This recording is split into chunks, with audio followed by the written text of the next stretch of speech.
मुझे अपने पत्रकार होने पर जितना गर्व आज नहीं है जितना कि कवि होने पर है। आज यह बात किसने कहा, क्यों कहा, आज इसी को लेकर हम बताएंगे। उससे पहले नमस्कार, मैं हूं चंदेश्वर शर्मा और आप देख रहे हैं भारत चक्र न्यूज। बिहार के राज्यसभा सांसद मनोज झा ने राज्यसभा में नारी शक्ति बंधन विधेयक पर बहस के दौरान ओम प्रकाश वाल्मीकि की कविता पढ़कर जो सुनाया है उसे देखकर मुझे एक बार फिर महसूस हो रहा है कि कविता का अम्ल अभी कायम है। फिर कविता चाहे ओम प्रकाश वाल्मीकि लिखें या असंग घोष या राकेश अचल, कविता आज भी अपना काम करती है और वो काम करती है जो किसी बंधन विधेयक से नहीं हो सकता। दरअसल मेरी अक्ल उन बहुत से लोगों की अक्ल जैसी है जो दिमाग में रहने के बावजूद घुटनों में रहती है।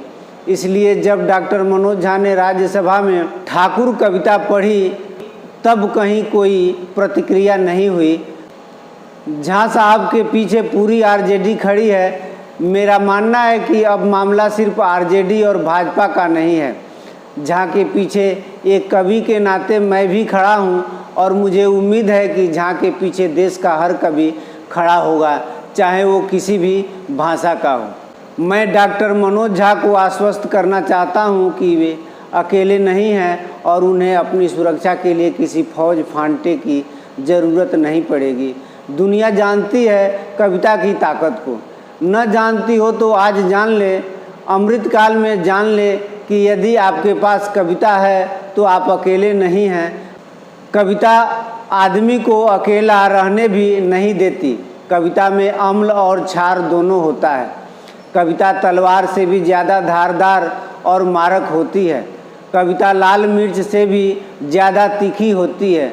जो कविता को पचा लेता है उसका हाजमा ठीक हो जाता है और जो नहीं पचा पाता वो शीशी करता फिरता है।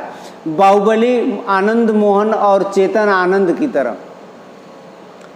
मेरे गुरु तुल्य कवि प्रोफेसर प्रकाश दीक्षित कहते थे कि कविता लिखना इतना आसान नहीं जितना कि सुबह सुबह सूरज का उगना।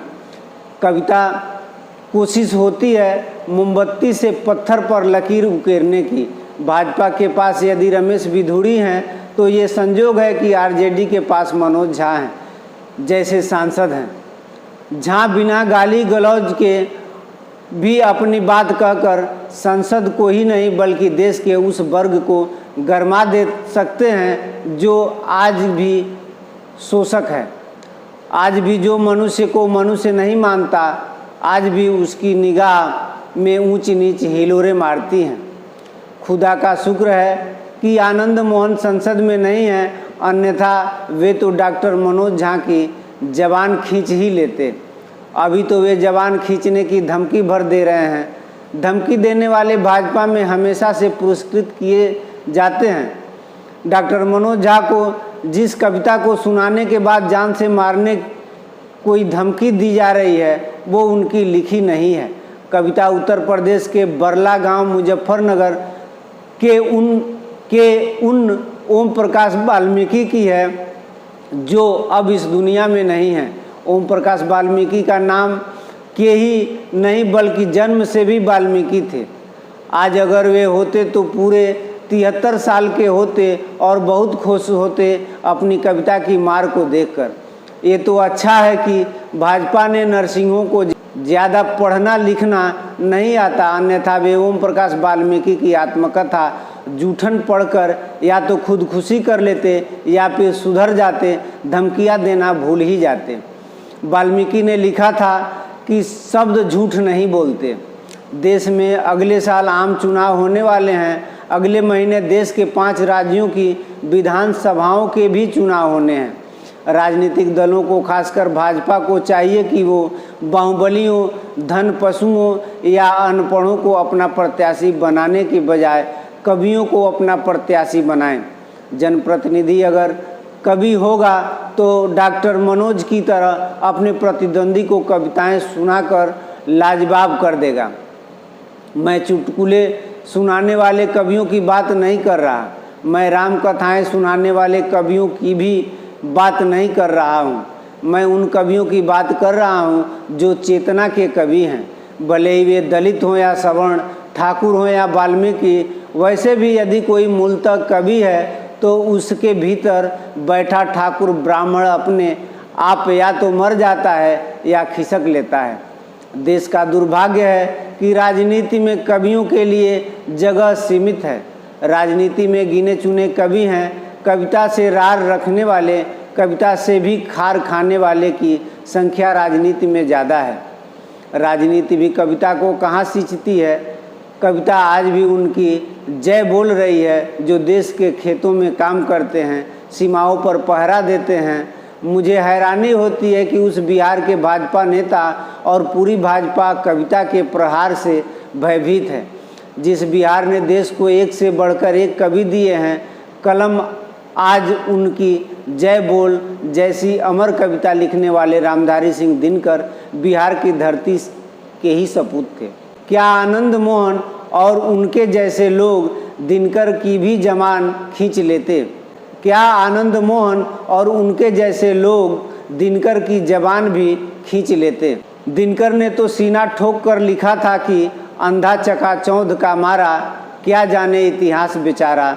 साखी है उनकी महिमा के सूर्य चंद्र भूगोल खगोल। बिहार के ठाकुरों को ही नहीं, पूरे देश के शोषक वर्ग को पहले इतिहास पढ़ना चाहिए, फिर धमकियां देने की बारे में सोचना चाहिए।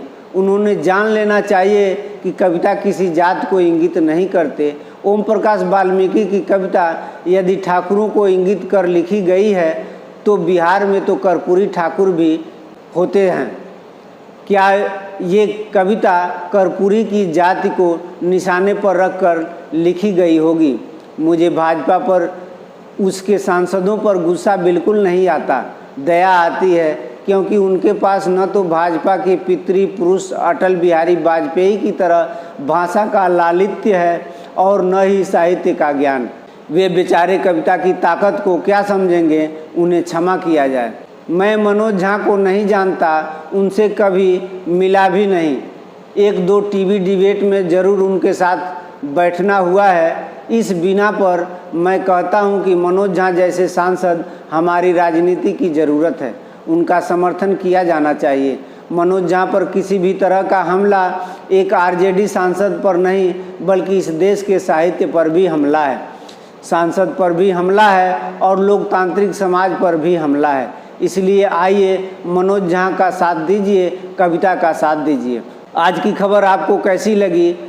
डॉक्टर मनोज झा के इस संसदीय बयान पर आपको क्या कहना है?